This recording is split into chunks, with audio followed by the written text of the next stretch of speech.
Alright guys, before we dive into today's video, I just gonna let you know, at the end of today's video, I'll be picking the 2 giveaway winners from my 5K subscriber giveaway, so make sure you guys are sticking around to the end of the video to find out if you won. Alright guys, let's go ahead and dive into today's video.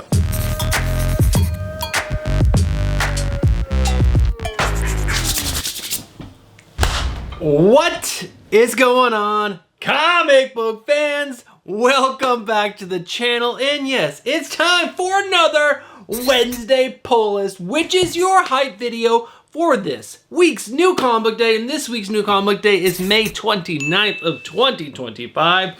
Yes, this video is a day late, and I apologize, but guys, this past weekend was Memorial Day weekend. It was a nice long weekend, and then my kids had off yesterday because there were no snow days, so they had extra days off. So I just didn't have the time to fit in all that reading, and I didn't have time yesterday because my kids were home from school, and I was working to do everything that I needed to do to make this video.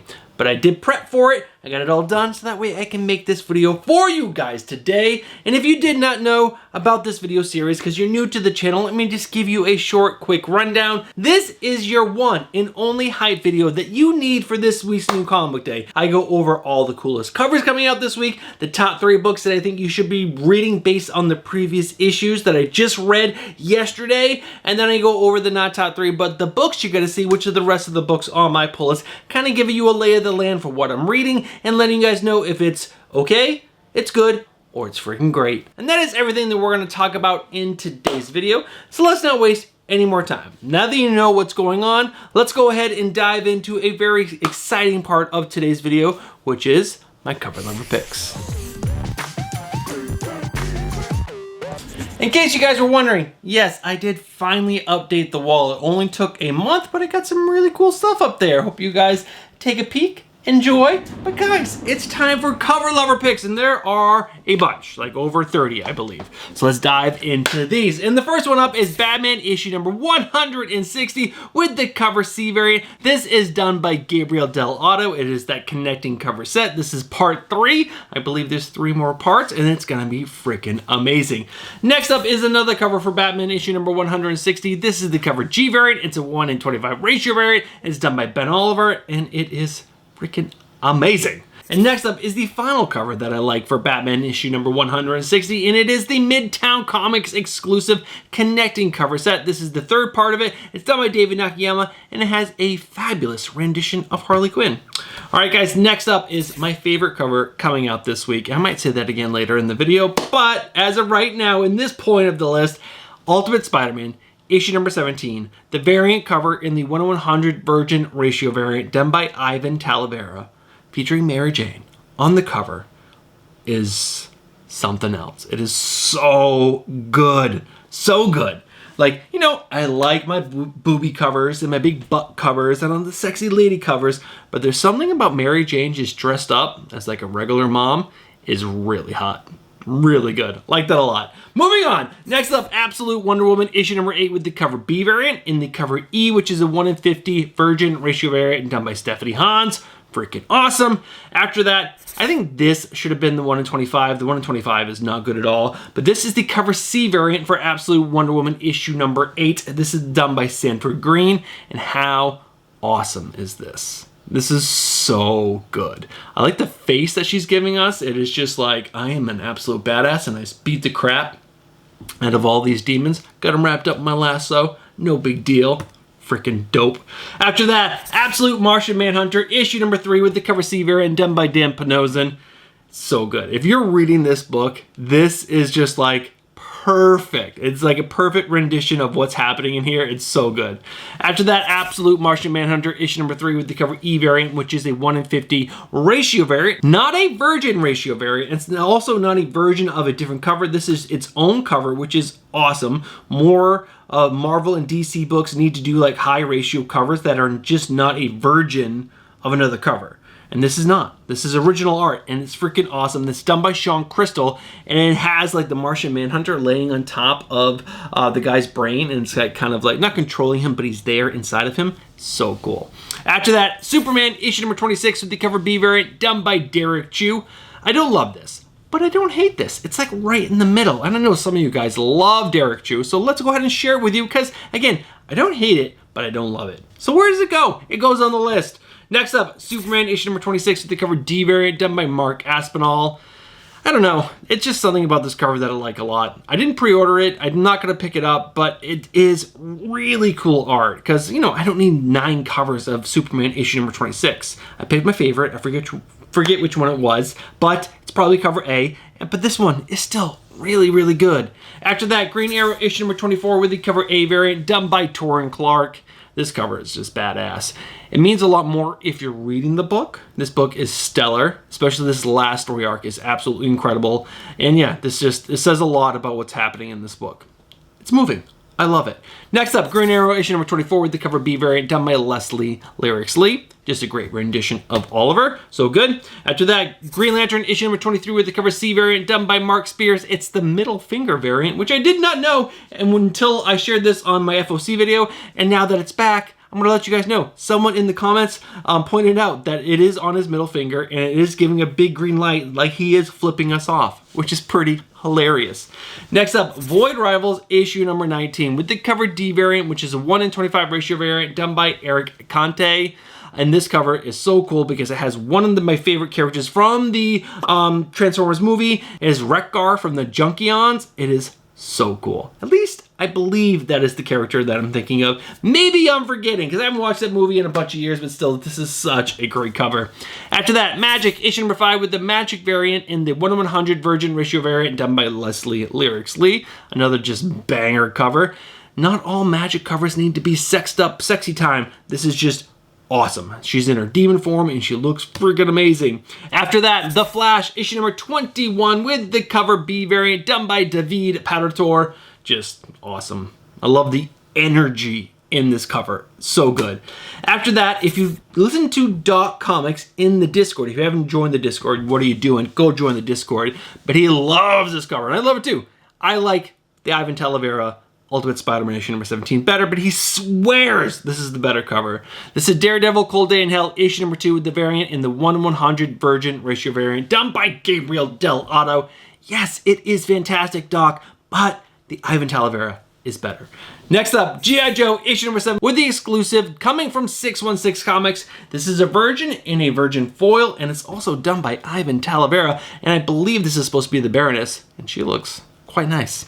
Next up, The Department of Truth issue number 30 with the cover C variant. It's a 1/25 ratio variant done by Simon Gain, and it is awesome. I haven't read Department of Truth since like issue number 14 or something. It got out there. It was too weird for me, but still, this cover is awesome. Next up is probably my third favorite cover of the week. This is Predator vs. Spider-Man issue number 2 with the cover A done by Paulo Segura, and it is freaking amazing. The fear in Mary J. Watson's eyes, and like you can see she's like scraping the subway floor trying to like not get pulled in by the Predator. Freaking awesome. Next up, Predator vs. Spider-Man issue number 2 with the variant in the 1/100 Virgin ratio variant done by Ryan Stegman. Really good. After that, Harley Quinn issue number 51 with the cover A done by Elizabeth Torque, and it's cool because you really have to take a minute and like really look at all the little things happening inside of Harley Quinn's brain or head. It's so cool. I really love the detail that she added to this. After that, Rogue the Savage Land issue number 5 with the variant in the 1/100 Virgin ratio variant done by J. Scott Campbell. Not my favorite, but pretty good. After that, Giant Size X-Men issue number 1 with the variant in the 1/100 Virgin ratio variant done by Ivan Talavera. Mary Jane's still better. So much better. After that, Mr. Terrific Year 1 issue number 1 with the cover B variant done by Mitch Gerards. Huge Mitch Gerards fan, and that is just a really cool rendition of Mr. Terrific. After that, Minor Arcana issue number 7 with the cover C in the cover E, which is a black and white 1/20 Virgin ratio variant, which is the 20th anniversary variant done by Jay Lee. After that, Universal Monsters The Mummy issue number 3 with the cover E, which is a 1/50 ratio variant done by Christian Ward. Freaking awesome. After that, Lilith issue number 4 with the cover B, which is a 1/5 ratio variant, and the cover D, which is a 1/20 Virgin ratio variant done by Angela Wu. Both are woo woo. Fantastic. I tried to like do something there, which I failed at, but you know, whatever. I tried, and it is just, yeah, that is a fantastic rendition of one curvy vampire. Next up are 2 exclusives for Mega Man Timeless issue number 1. Coming from Rabbit Comics, there is the Proto Man variant done by Hugh Din, and it is fantastic. And then there is the Mega Man variant done by Hugh Din. Both are negative space variants, and both are freaking awesome. After that, we got Pinup Apocalypse issue number 3 with the cover C variant done by Andrew Torsov. So good. So good. And after that, we have Pinup Apocalypse issue number 3 with the cover D, which is a 1:25 virgin ratio variant done by Sveta Shubina. Obviously fantastic. I still like, I think, issue number 1 and the issue number 1 second print 1:25 better, but still, this is really good. But guys, after that, we have another Sveta variant. This is Detective Kaiju issue number 1 with the cover F, which is a 1:25 ratio variant, which is a virgin, done by Sveta Shubina, and it is fantastic. I like this a lot more than the other one, but guys, either way, this is still a fantastic cover. 3 more covers left. Next up, Bug Wars issue number 1 with the 3rd print variant done by Peach Momoko. Yes, this is the same art printed 3 times. They did it on the 1st print, and then they had a 2nd print of this, and now they have a 3rd print of this. But either way, it's still a fantastic cover. So if you missed it the first time, guess what? Pick it up now. And after that, we have the Uncanny X-Men, issue number 135, the 2025 facsimile edition, 1:25 ratio variant, done by Nicoletta Balderi, featuring our girl, the Phoenix, and she just looks awesome. Great cover.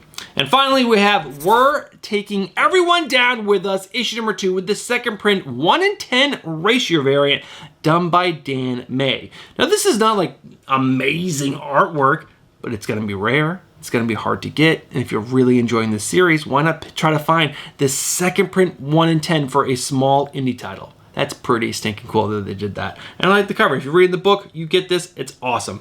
All right, guys, those are all my cover lover picks for this week. Let's move on to the next part of the video, which is checking out my pull list.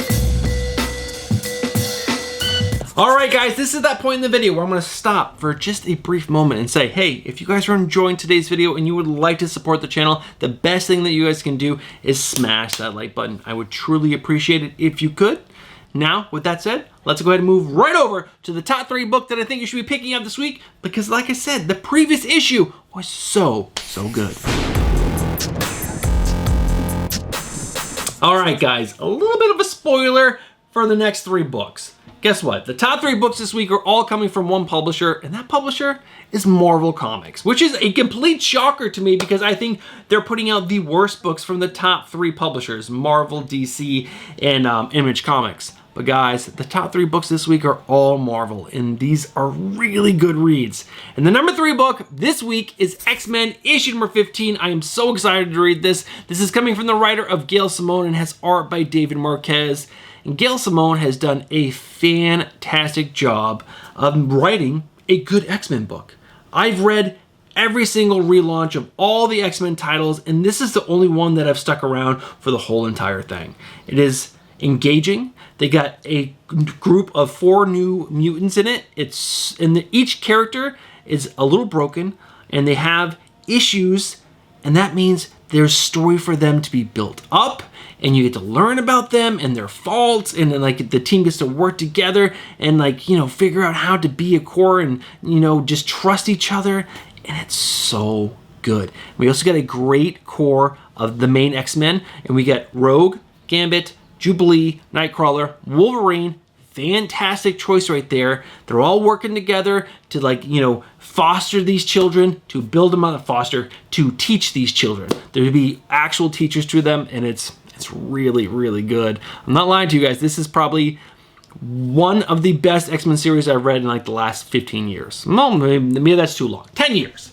5 years? I don't know. It's been a long time since I read a really good X-Men book, and this is so great. The art by David Marquez is out of this world good. Now, there has been some fill-in artists, and they definitely have not been as good, but when David Marquez is on this book, it really makes this book sing. In this current story arc, they've started to delve into the history of where they're staying right now, which is Haven. Haven's like this small little farm run by this awesome family, and they bring in out like, you know, lost people and let them stay there. And the X-Men are not technically lost, but Gambit knew them, and he thought that this would be a great place for them to hide out for a little while. And it is. It's fantastic. I love the culture, the family culture that is there. But getting the history. There's a whole mutant history to it that we're learning about now, and it is so good.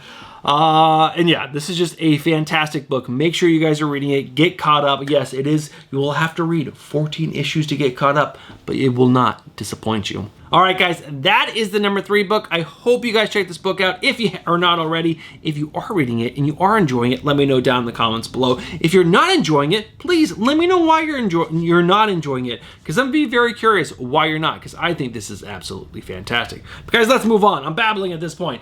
Let's go ahead and check out the number 2 book.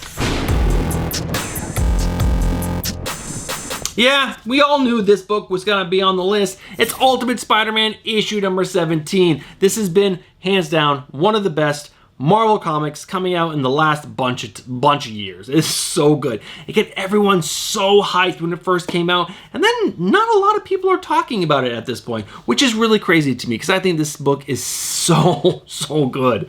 Now, this is coming from the writer of Jonathan Hickman, and this issue right here is gonna have art by David Messina.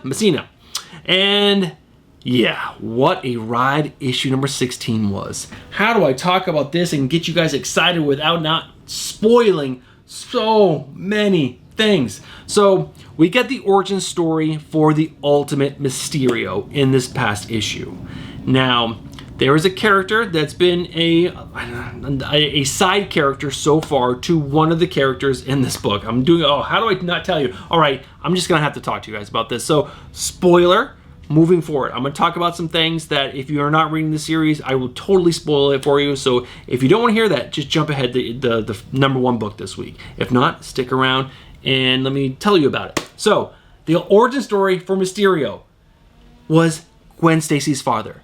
But it's not just Gwen Stacy's father. No, it's a whole like group of people. There's 6 Mysterios all helping each other like do Mysterio things, which I guess is so much bigger than just the original 616 Mysterio, which is so cool. So cool. And the fact that Gwen Stacy's father died and then she's stepping in as his replacement is so cool. But the huge revelation was that Harry Osborn is not dead. It's not dead. What? That was such a big part of that story arc where Kraven was hunting Peter and Harry, and it was so emotional and crazy when that happened, and I was still like reeling from the effects reading issue number 14 and 15, and now in issue number 16, he's not dead. No, Gwen Stacy went down and saved him. So good. So good. I had no idea that was gonna happen. Oh, so Harry is still alive. How is that gonna affect Peter when Peter finds out? I don't know. It's gonna be a total mind for him, or is it going to be like he's gonna be relieved and feel better about it? I don't know. Is he gonna be mad at him? There's so many questions. But guys, issue number 17, there is going to be the Sinister Six verse to Spider-Man, which sounds freaking amazing because Richard is in the black suit, and then there's Peter, and they're going to fight the Sinister Six together. But the coolest part about the Sinister Six is that they're not all that evil, because Mysterio is part of the Sinister Six, but obviously they went in and they like went against what the higher Sinister Six is supposed to do, because they're all supposedly working for the Kingpin, but not, I guess, because Mole Man was not really in it and Mysterio's not really in it. They're doing their own thing. So many twists and turns in this book. It's so good. so good. Oh, and you find out that Mysterio, that little cabal, is like, you know, out there pushing their own agenda, and their agenda right now is to reveal the fact that the Maker has been like controlling them. So good. This book is freaking amazing. Sorry about being like a very spoiler heavy review, but guys, it's the only way I know how to talk to you guys about it and being excited as I am. Read this book. It's freaking amazing. The art is by every single artist that's been on this book so far has been absolutely stellar. My favorite is Marco Cicchetto, but David Messina is also really great as well. All right, guys, that is the number 2 book. Let's go ahead and move over to the number 1. A 3-issue miniseries is in the number 1 spot, and it's in the 2nd issue. The 2nd issue comes out this week of a 3-issue mini. How is this book in the number 1 spot? Well, I don't know, let's at least talk about what the book is, and that is Daredevil Cold Day in Hell, issue number 2 comes out this week. It's coming from the writer of Charles Soule and has art by Steve McNiven. And people in the Discord and online were talking about how good issue number 1 was for weeks, because this came out weeks ago. And you guys know how I read my books. I don't read the first issue of a book until right before issue number 2 comes out. So I waited weeks hearing people just gush over this book. I'm like, is this book really gonna be that good? There's no way it's gonna be that good. It really is that good. Because why? It's a what-if tale. It doesn't say what if on it, but it really is a what-if tale. And oh God, it's so good. So at the beginning of this book, you find out that Matt Murdock does not have his powers anymore, and something terrible has happened to the world, and a lot of the heroes are gone. It's like one of those doomsday type stories, and we're all kind of like living under the rule, right? And it was really cool. At the very beginning of this issue, you see Matt Murdock at a cemetery, and he's talking to a grave, like, you know, he's talking to someone there, and you find out that it's the Kingpin. I thought it was someone like, you know, Foggy or someone else that was really close to him, but he was talking to the Kingpin. He's visiting the Kingpin's grave and just like, you know, talking to it. I thought that was really moving. But then he leaves the cemetery, goes back into the city, and there he's heading to the church to a food drive, and something terrible happens. A bomb goes off. But that bomb releases some gas, and that gas gives him his powers back. And you find out that someone is trying to do something terrible, and they're trying to capture or kill someone. I forget what it is. But Matt Murdock goes down, saves this person, but there's someone down there that was protecting this person in the first place, and it's old man Steve Rogers. There's an awesome moment there because Captain America is all like hurt, and he's like holding up this like crushed building, and he's just telling Matt to take this girl and to run away, and he's talking to him as he's running away because he knows he has super hearing. It's so good and so emotional. But then you meet the bad guy at the end. Holy F word. So good, because he has a anti-hero. Let's call it an anti-hero captured, and he's doing messed up things to this person. So good, so good. This is a very dark book. It's very what ify, because it's changing so much about so many people's histories and just doing its own story. It is so good. How they're going to tell an amazing story in just 3 issues is beyond me, but issue number 1 was an absolute banger. The art by Steve McNiven is incredible.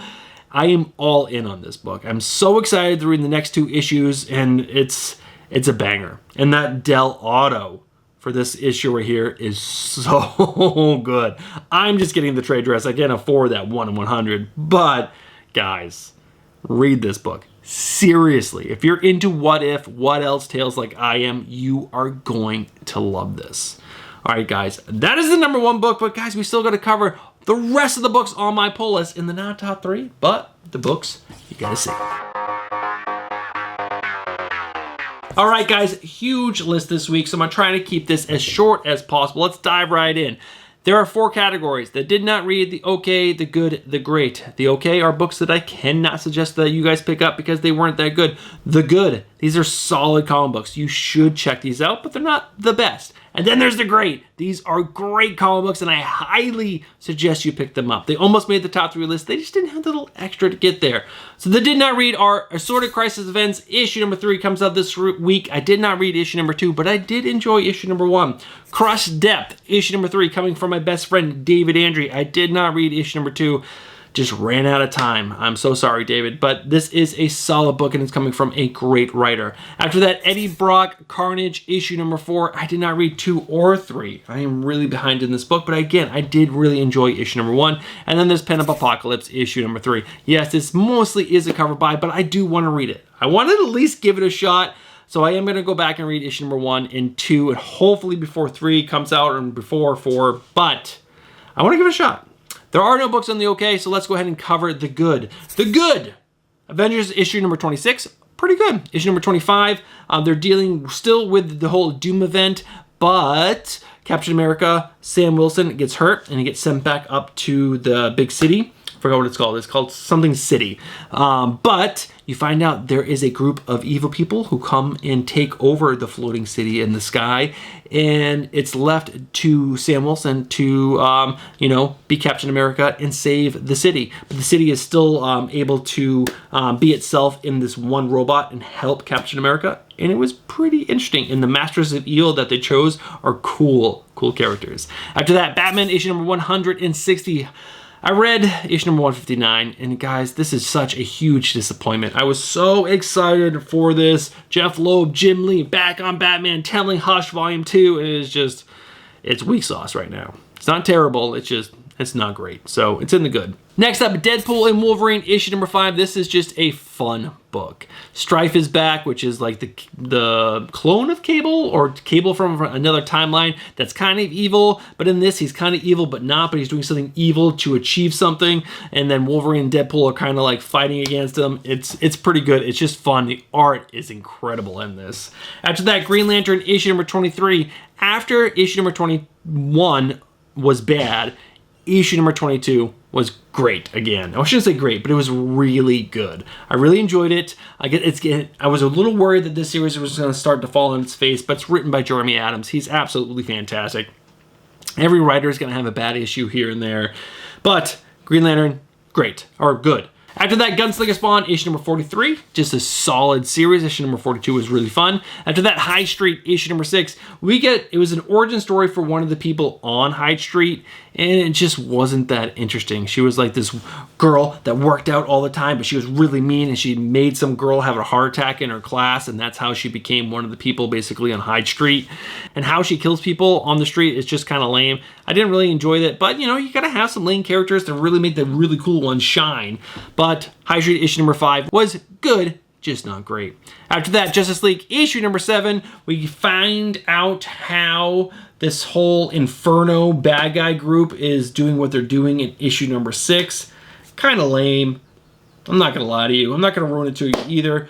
But overall, the art by Dan Mora is fantastic. The story is solid. It's just not great. I want more from my Justice League book. After that, Minor Arcana, issue number 7. Jeff Lemire doing the writing, doing the art. His art is acquired taste, but the story is good. Super, super good.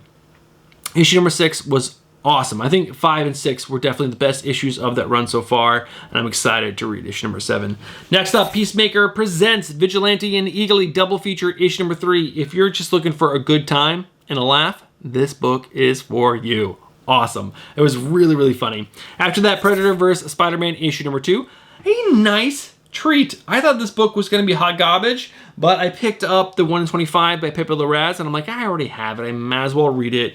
And I did. And it was a lot of fun. Really, really fun. Gruesome, too. Oh my god, lots of like blood and guts everywhere. So if you're looking for kind of like an R-rated Spider-Man Predator book, this is for you. And that cover A for issue number 2 is so good. After that, Thundercats Lost, issue number 3.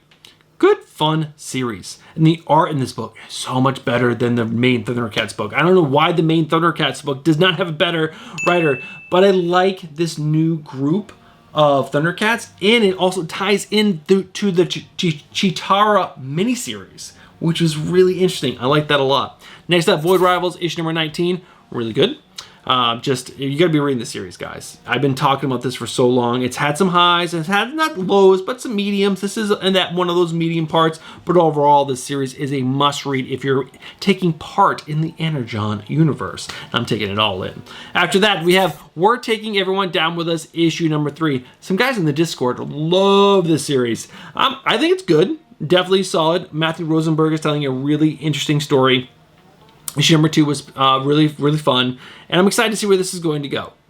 But overall, not great, but maybe it will be? Maybe it will. All right, guys, let's talk about the great books. Absolute Martian Manhunter, issue number 3.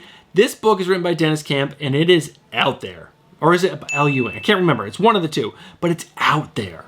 It's like crazy because Martian Manhunter is not a person. He's kind of like in the psyche of this person's brain. Maybe he is like laying like on the cover, like inside of him, like he needs to be kind of like a symbiote type character. At the way the story is unfolding was kind of hard to follow in issue number 1, but issue number 2, you kind of start to really jive, at least I did, start to jive with the story and how it's being told. Awesome. The art is incredible by Javier Rodriguez. It is just really fun. And they really presented the bad guy, which is the White Martian, in this really well. And the danger is out there. It's going to be great. After that, Absolute Wonder Woman, issue number 8. Issue number 7 was just so good. So good. Mateo DeLuis was the artist on issues number 6 and 7. We got Christian Ward? No. I forgot who the main artist is on this book. He's not Mateo DeLuis. And I know a lot of people are not going to be happy that he's back on the book. I'll make sure I put his name up on the screen, the main artist.